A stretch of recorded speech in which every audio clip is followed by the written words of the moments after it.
श्री स्वामी समर्थ तुम्हा सर्वांचे आपल्या यूट्यूब चॅनलवरती मी अगदी मनापासून स्वागत करते।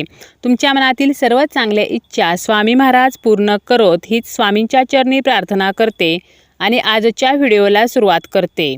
उद्या आहे भागवत एकादशी।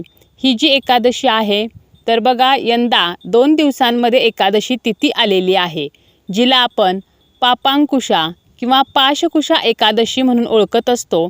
तर ही जी एकादशी आहे तर ती 2 दिवसामध्ये आल्याने उद्याच्या दिवशी एकादशी जी आहे तर ती भागवत एकादशी मानली जाणार आहे। आज आणि उद्या एकादशी तिथी असणार आहे, त्यामुळे एकादशीचे जे काही उपाय आहेत तर ते आपण आज आणि उद्या करू शकतो। तर उद्या आपल्याला एक उपाय करायचा आहे, संध्याकाळच्या वेळेमध्ये हा उपाय करायचा आहे, तो म्हणजे एका झाडाला आपल्याला स्पर्श करायचा आहे। आता फक्त आपल्याला या झाडाला स्पर्श करायचा आहे का, किंवा झाडाला फक्त स्पर्श केल्याने आपल्या आयुष्यातील ज्या काही समस्या आहेत तर त्या नष्ट होणार आहेत का, तर आपल्याला तो स्पर्श करताना एका विशिष्ट प्रकारे करायचे आहेत। त्यापूर्वी या झाडाची आपल्याला योग्य प्रकारे पूजा करायची आहे। या झाडाला काही वस्तू या आवर्जून अर्पण करायच्या आहेत।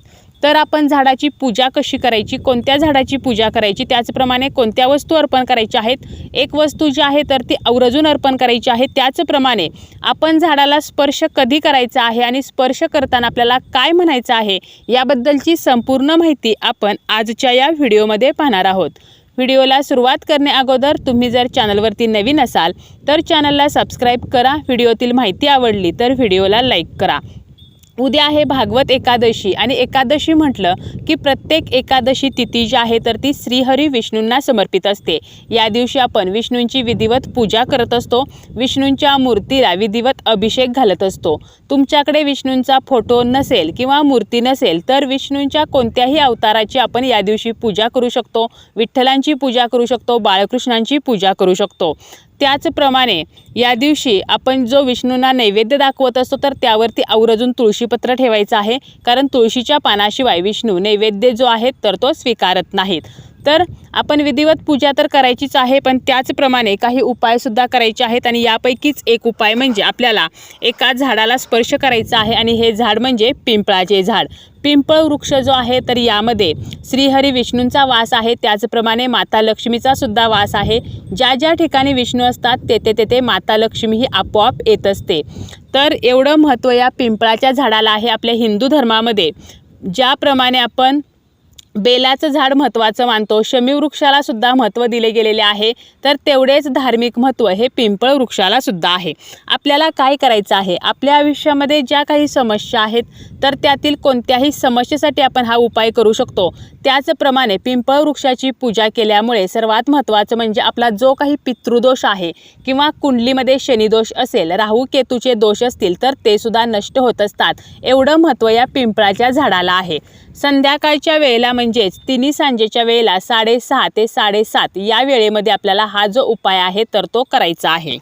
आपल्या घरातील गरिबी संपावी, दारिद्र्य नष्ट व्हावे, आर्थिक समस्या, पैशासंबंधीच्या ज्या अडचणी आहेत, पैसा घरामध्ये येत नसेल, पैसा आला तर तो टिकत नसेल, वायफळ खर्च वाढत आहे, काही ना काही कारणाने पैसा सतत जो आहे तर तो खर्च होत आहे, काही केले आपल्या घरामध्ये पैसा स्थिर राहत नाही, म्हणजे माता लक्ष्मी स्थिर नाही, तर यासाठी सुद्धा आपण हा उपाय करू शकतो। त्याचप्रमाणे घरामध्ये जी मुले आहेत तर त्यांच्या आयुष्यामध्ये संकटे सुरू आहेत, त्यांना अभ्यासामध्ये अडचणी येत असतील किंवा मुले सतत हट्टीपणा करतात, किरकिर करत आहेत, सतत आजारी पडत असतील किंवा घरातील जो कर्ता व्यक्ती आहे तर तो सतत आजारी पडत आहे किंवा त्याच्या आयुष्यामध्ये काही सतत प्रॉब्लेम येत आहेत, घरामध्ये काही केल्या आजारपण जे आहे तर त्याच्यावरती जो खर्च होत आहे तर तो वाढतच आहे, अशा जर समस्या असतील किंवा आपल्या घरामध्ये सतत बघा कलह असतो, किरकिर असते, 2 व्यक्तीमध्ये सतत मतभेद असतात, पटत नसेल, तर अशा कोणत्याही गोष्टीसाठी सुद्धा आपण हा उपाय करू शकतो। आणि प्रामुख्याने हा उपाय आपला पितृदोष नष्ट व्हावा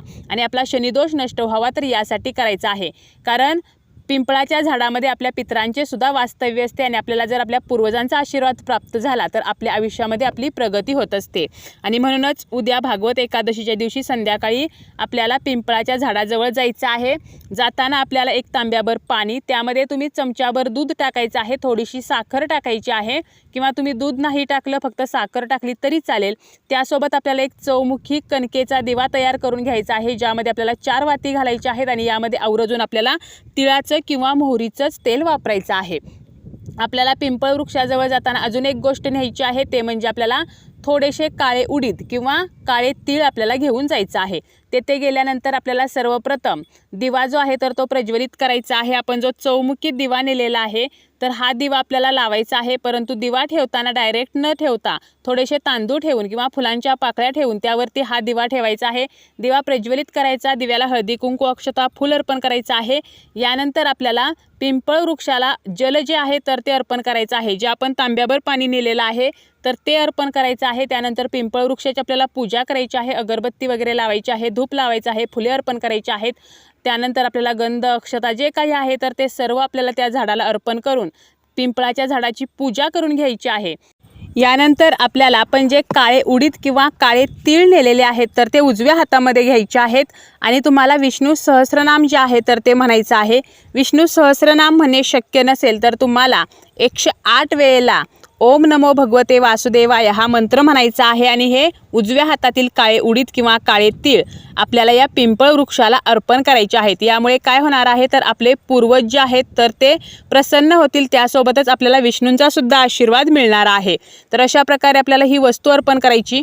त्यानंतर आपल्याला पिंपळाच्या झाडाला गोलाकार 11 प्रदक्षिणा घालायच्या आहेत। ओम नमो भगवते वासुदेवाय हे म्हणत आपल्याला या प्रदक्षिणा घालायच्या आहेत आणि प्रदक्षिणा पूर्ण झाल्यानंतर पिंपळाच्या झाडाखाली आपल्याला बसून पिंपळाचं जे खोड आहे तर त्याला तळहाताचा म्हणजे आपल्या 5ही बोटांचा, तर उजवा जो आपला तळहात आहे तर त्याचा स्पर्श करायचा आहे आणि माता लक्ष्मीचं आपल्याला स्मरण करायचं आहे। आपल्या जीवनामध्ये पैशासंबंधीची जी इच्छा आहे तर ती सांगायची आहे, किंवा जर तुम्हाला पितृदोषाचा त्रास असेल तर आपल्याला आपल्या पितरांचं म्हणजे आपल्या पूर्वजांचं स्मरण करायचं आहे आणि त्यांना सांगायचं आहे की आमच्यावरती प्रसन्न व्हा, आम्हाला तुमचा आशीर्वाद राहू द्या। कारण पितरांचा जर आशीर्वाद असेल तर आपल्याला वैवाहिक सुख मिळते, त्याचप्रमाणे आपल्या घराची प्रगती होते। परंतु जर आपले पितर नाराज असतील तर आपल्या घराची प्रगती होत नाही। कितीही देवदेव केले आणि पितर नाराज असतील तर आपल्या आयुष्यामध्ये ज्या काही समस्या आहेत तर त्या सुरूच राहतात। त्यामुळे पितृदोषाचा त्रास असेल तर पितरांचं स्मरण करायचं, पैशासंबंधीच्या अडचणी असतील तर माता लक्ष्मीचं स्मरण करायचं आणि प्रार्थना करायची की आमची अमुक समस्या आहे तर ती नष्ट व्हावी। आणि यानंतर आपल्याला हात जोडून पिंपळाच्या झाडाला नमस्कार करायचा आहे। तर या प्रकारे आपल्याला पिंपळाच्या झाडाला स्पर्श जो आहे तर तो करायचा आहे। आणि यानंतर सर्व गोष्टी झाल्यानंतर आपल्याला घरी परत यायचं आहे, परंतु घरी परत येताना आपल्याला मागे वळून पाहायचं नाही। दिवा जो कणकेचा आहे तसाच त्या झाडाखाली राहू द्यायचा आहे। तर अशा प्रकारे पिंपळाच्या झाडाची आपण एकादशीच्या दिवशी जर पूजा केली तर विष्णूंचे आशीर्वाद मिळतात, सोबत माता लक्ष्मीचे आशीर्वाद मिळतात। आपल्याला जर पितृदोषाचा त्रास असेल तर तो सुद्धा कमी होतो। त्याचप्रमाणे आपल्या कुंडलीमध्ये जर शनीचा त्रास असेल, राहू केतू या ग्रहांचा त्रास असेल, जे काही आपल्याला ग्रहदोष असतील तर ते सुद्धा नष्ट होत असतात। एकादशीच्या दिवशी पिंपळाची पूजा केल्यामुळे श्रीहरी विष्णू प्रसन्न होतात आणि विष्णू प्रसन्न असले की माता लक्ष्मी जी आहे तर ती आपोआप प्रसन्न होते आणि आपल्या घरातील ज्या काही आर्थिक समस्या आहेत तर त्या नष्ट होतात, आपले दारिद्र्य संपते।